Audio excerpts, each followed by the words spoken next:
Hello dear students, welcome back to my YouTube channel. आज हम करने जा रहे हैं प्रैक्टिस सेट 1.1 का क्वेश्चन नंबर सेकंड। तो चलिए क्वेश्चन नंबर फर्स्ट में क्या दिया है देखते हैं। यहाँ पे आपको क्या दिया है, 3a plus 5b is equal to कितना है गाइस, 26। तो ये है आपके लिए इक्वेशन नंबर फर्स्ट। सेकंड में क्या दिया है, a plus 5b is equal to 22। ये आपका इक्वेशन नंबर सेकंड, राइट। ये आपका इक्वेशन नंबर सेकंड। 22 को थोड़ा बड़ा लिख देते हैं। देखिए, अभी लीनियर इक्वेशंस इन टू वेरिएबल्स को, मतलब साइमल्टेनियस इक्वेशन को सॉल्व करने का तरीका समझते हैं। सबसे पहले देखिए, यहाँ कितने वेरिएबल्स आपके, दो, ए एंड बी, ये दो वेरिएबल्स हैं। ओके, तो कंडीशन फर्स्ट क्या है आपका, दोनों में से एक वेरिएबल का कोएफिशिएंट। अभी आपने दो तीन वर्ड सुने, वेरिएबल, कोएफिशिएंट्स। सबसे पहले वो क्या हो समझते हैं। चलिए देखिए, फॉर एग्जाम्पल मैं यहाँ पे लिखता हूँ, यही एग्जाम्पल लिखते हैं 3a प्लस 5b का। तो यहाँ आपको जो नजर आ रहा है ना, ये आपको ए जो नजर आ रहा है या फिर ये बी नजर आ रहा है, इनको ही बोलते हैं वेरिएबल्स। क्या बोलते हैं गाइस, वेरिएबल्स। तो यहाँ पे एक्स वाई भी हो सकता है, जो भी अलग अलग एम एन अल्फाबेट से उनको हम वेरिएबल्स बोलेंगे सिंपली। उनके साथ जो नंबर है, जैसे कि यहाँ पे 5 है, यहाँ पे 3 है, इन दोनों को हम बोलेंगे कोएफिशिएंट्स। क्या बोलेंगे, इन दोनों को कोएफिशिएंट्स। और एक टर्म होता है जो कि है कांस्टेंट। तो देखिए, आपको यहाँ पे दिख रहा है 22, यहाँ पे दिख रहा है 26। जिनके साथ वेरिएबल नहीं होता है, जैसा 22, 26, इनको क्या बोलते हैं, कांस्टेंट्स। आई होप आपको ये अच्छे से समझ आ गया होगा कि कोई variables, constants and coefficients exactly क्या होते हैं। क्योंकि अभी जब हम सम सॉल्व करेंगे, तब आप बार बार मेरे मुंह से सुनोगे वेरिएबल वेरिएबल। तो पहले ही मैंने क्लियर कर दिया कि exactly variables and constants and coefficients क्या होते हैं। चलिए फिर अपना स्टार्ट करते हैं। देखिए, यहाँ पे ए का कोएफिशिएंट, एक मिनट, हाँ चलिए देखते हैं। यहाँ पे ए का कोएफिशिएंट कितना है, यहाँ पे आपको कितना नजर आ रहा है, 3, राइट। एंड यहाँ पे कितना नजर आ रहा है, कुछ नहीं, मतलब मिस्टर इंडिया।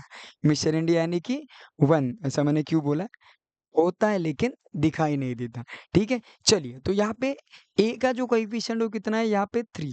एंड यहाँ पे कोएफिशिएंट कितना है आपको, 1। मतलब ए का कोएफिशिएंट सेम नहीं है, इतना तो क्लियर हो गया। चलिए अभी देखते हैं अपना बी का कोएफिशिएंट। तो बी देखिए, यहाँ पे बी का कोएफिशिएंट कितना, 5, और यहाँ पे बी का कोएफिशिएंट कितना, 5। चलिए देखिए, यहाँ पे बी का कोएफिशिएंट आपको मिल गया सेम। मतलब पहला कंडीशन अपना फुलफिल हो गया कि कोएफिशिएंट एक तो सेम होना चाहिए, अगर सेम नहीं होंगे तो हम उसको सेम करेंगे। ठीक है, फिलहाल इस समय उन्होंने सेम दिया है, तो पहला कंडीशन अपना हो गया फुलफिल। अभी कंडीशन नंबर सेकंड के लिए बहुत इंपॉर्टेंट चीज है जो आपको समझनी पड़ेगी। देखिए क्या होता है, यहाँ पे एक तो सेम साइन रहेंगे। ये मैं कब की बात कर रहा हूँ, जब पहले तो जो आपका वेरिएबल का कोएफिशिएंट हो सेम होना चाहिए। जैसे कि आपको यहाँ पे दिख रहा है 5b 5b, ये पहला कंडीशन फुलफिल हो गया। उसके बाद है सेकंड कंडीशन देखना है, सेम साइन। अभी सेम साइन का मतलब ही क्या होता है, आइदर प्लस प्लस या फिर minus minus. Okay, same sign का मतलब यहाँ पे आइदर प्लस प्लस या फिर माइनस माइनस। ओके, तो यहाँ साइन का स्पेलिंग गलत हुआ था, देखिए SIGN। तो ऐसे टाइम में आपको क्या करना है, जब सेम साइन होता है तब आपको करना है सब्ट्रैक्शन। क्या करना है गाइस, सब्ट्रैक्शन। एंड दूसरा एक होता है अपोजिट साइड। दूसरा क्या है, अपोजिट साइन। तो अपोजिट साइन का मतलब ही क्या होता है, आइदर प्लस और माइनस या फिर माइनस और प्लस। ऐसा जब आपको दिखेगा तब आपको क्या करना है, एडिशन। ये अच्छे से समझो, क्योंकि ये अगर आपको अच्छे से समझ आ गया तो ही आप इजीली सम को सॉल्व कर पाओगे। ठीक है, चलिए स्टार्ट करते फिर। यहाँ पे पहला कंडीशन तो इजीली अवेलेबल हो गया, 5b इजीली अवेलेबल है, सो इक्वेशन सेम करने की जरूरत नहीं पड़ी। ओके, दूसरी कंडीशन देखते हैं। यहाँ पे देखिए प्लस प्लस मतलब क्या है, सेम साइन। तो जब सेम साइन होता है तब हम क्या करते हैं, सब्ट्रैक्शन करेंगे। तो हम लोग यहाँ पे अभी क्या करेंगे, इन दोनों का सब्ट्रैक्शन करेंगे। अभी एक रूल देखिए, और एक सब्ट्रैक्शन करते समय जिसकी वैल्यू ज्यादा है, मतलब ये देखो यहाँ पे 26 है, यहाँ पे 22 है, तो ग्रेटर वैल्यू में से स्मॉलर वैल्यू हम सब्ट्रैक्ट करेंगे तो आंसर आपको पॉजिटिव मिलता है। तो वही लॉजिक हम यहाँ पे अप्लाई करेंगे। तो देखिए मैं लिखता हूँ यहाँ पे सब्ट्रैक्टिंग, क्या लिखेंगे, सब्ट्रैक्टिंग इक्वेशन। इक्वेशन को मैं शॉर्ट में लिखता हूँ, subtracting equation second from equation first. Subtracting equation second from equation first. तो मैं लिखता हूँ, देखिए क्या है, सब सेकेंड इक्वेशन है वो फर्स्ट से सब्ट्रैक्ट करेंगे। तो मैं फर्स्ट इक्वेशन पहले लिख देता हूँ। देखिए 3a plus 5b is equal to 26 and a plus 5b is equal to 22। तो सब्ट्रैक्शन करना है, तो सब्ट्रैक्शन करते समय आपको जो भी इक्वेशन आप सब्ट्रैक्ट करते हो उसका साइन चेंज करते हैं, आपको ये पहले से पता रहेगा, राइट। यहाँ देखिए, तो अभी आपको क्या करना है गाइस, देखिए ध्यान से देखिए, जो भी आपने नए साइन लिए, मतलब ये नए साइन, इनको ही आपको कंसिडर करना है। मतलब यहाँ जो भी प्लस साइन था उसको आपको कंसिडर नहीं करना है। तो 3a में से 1a जाएगा तो कितना आंसर मिलेगा, 2a। यहाँ देखिए ये वाले जो साइन है इसको आपको अभी कंसिडर नहीं करना है। तो आपको यहाँ पे क्या है, प्लस 5b या माइनस 5b, तो ऑटोमेटिकली क्या हो जाएगा, कैंसिल। तो यहाँ लिखने की जरूरत नहीं है। यहाँ पर भी देखिए 26 में से 22 को माइनस करूंगा तो आंसर कितना मिलेगा, 4। तो ये 2a मतलब 2 इंटू ए है, तो 2 वहां जाके क्या बनेगा, डिवाइड। सो आपको आंसर कितना मिलेगा, 2 1 जा 2, 2 2 जा 4, मतलब a की वैल्यू मिल जाएगी 2। आई होप आपको यहाँ तक होगा क्लियर।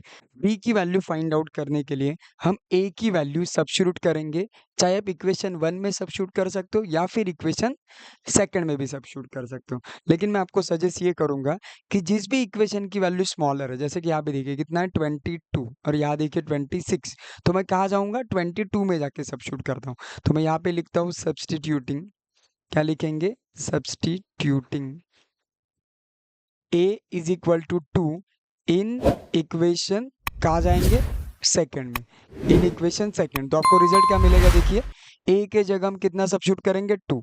तो 2 plus 5b is equal to 22। तो ये 2 प्लस है, वहां जाके क्या बनेगा, माइनस।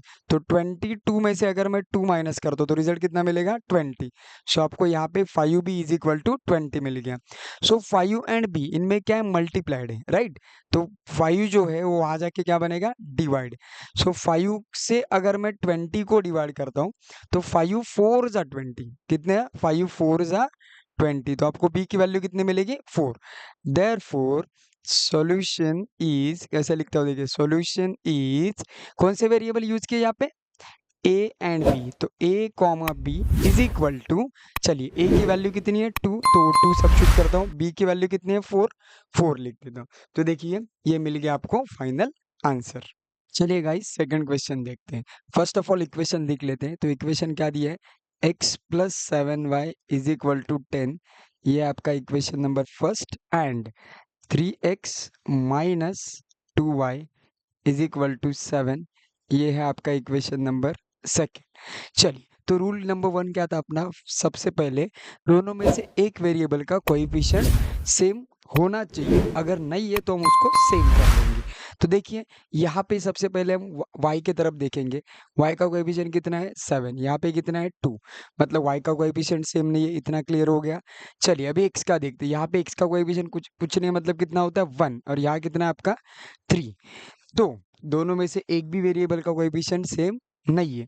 अभी हमें दोनों में से एक वेरिएबल का कोएफिशिएंट सेम करना है। तो आप, तो देखिए दो चॉइस है, आप x का भी कोएफिशिएंट सेम कर सकते हो या फिर y का भी कोएफिशिएंट सेम कर सकते हो।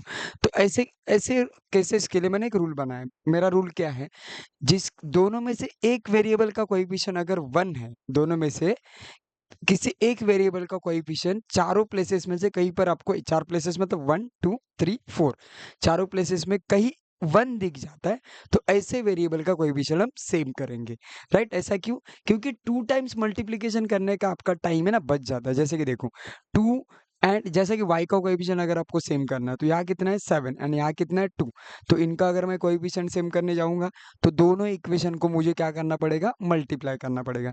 इससे बेटर मैं x का अगर करूंगा तो क्या हो जाएगा, जैसे कि यहाँ पे देखो 3 है तो यहाँ पर भी मुझे 3 लाना है, तो सिर्फ एक ही इक्वेशन को मल्टीप्लाई करना पड़ेगा, तो वो मेरे लिए इजी है, राइट। चलिए तो मैं क्या करूंगा, इक्वेशन फर्स्ट को 3 से मल्टीप्लाई करूंगा। तो यहाँ लिख लेते हैं अपन मल्टीप्लाइंग, ओके, क्या करेंगे, मल्टीप्लाइंग,